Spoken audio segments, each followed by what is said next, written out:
সেদিন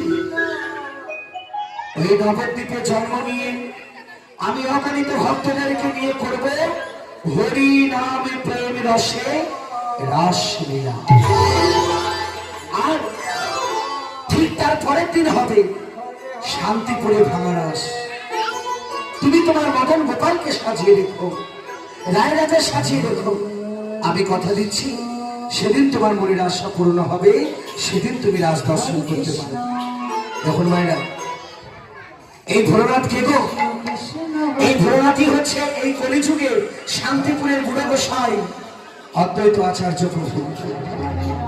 আর ভগবান বললেন আমি নবদ্বীপে জন্ম নেব, অগণিত ভক্তদেরকে নিয়ে করবো হরিনাম প্রেমের রসে রাসলীলা।